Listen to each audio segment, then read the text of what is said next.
নমস্কার বন্ধুরা, বং ক্যানভাস 14-এ আমি রূপা আন্তরিকতার সাথে একটা নতুন রান্নার সাথে আপনাদের সবাইকে অনেক অনেক স্বাগত। আশা করি আপনারা সবাই খুব ভালো আছেন, আমিও ভালো আছি।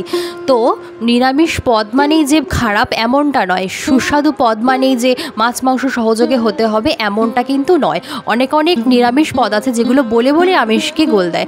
তো আপনারা সবাই হয়তো কাঁচকলা আর এঁচোড়ের কোপ্তাকারি খেয়েই থাকবেন, কিন্তু যেদিন নিরামিষ হয় একদিন এরকম লাউয়ের কোপ্তাকারি বাড়িতে বানিয়ে দেখুন, দেখবেন অসাধারণ খেতে লাগে।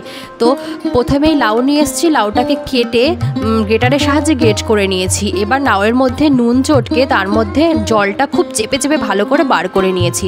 এবার ওই লাউয়ের মধ্যে একে একে ধনে গুঁড়ো, জিরে গুঁড়ো, মিষ্টি, নুন আর কাঁচা লঙ্কা কুচি আর আলু দিয়ে ভালো করে চটকে মেখে নিয়েছি। এইবার কোপ্তার আকারে করে ছাকা তেলে একটা উপরে কিশমিশ দিয়ে খুব সুন্দর করে লাল লাল করে আস্তে আস্তে ভেজে নেবেন। তারপরে কড়াইতে গরম মশলা ফোড়ন দিয়ে একে একে আদা, কাঁচা লঙ্কা, জিরে বাটা, তার মধ্যে স্বাদ মতো নুন, হলুদ, কাশ্মীরি লঙ্কার গুঁড়ো, একটু মিষ্টি দিয়ে মশলাটা ভালো করে কষিয়ে নেবেন। মশলা থেকে যেই তেল ছাড়বে এদিকে আমি একটা নারকেল কুচি করে তার মধ্যে নারকেল ডাস্ট করে নারকেলের দুধ বানিয়ে নিয়েছি। এবার মশলাটার মধ্যে দুধটা দিয়ে দেবেন। দুধটা দিয়ে একটু জলও দেবেন, কারণ কোপ্তাকারিগুলো দিলে সব জল টেনে নেবে।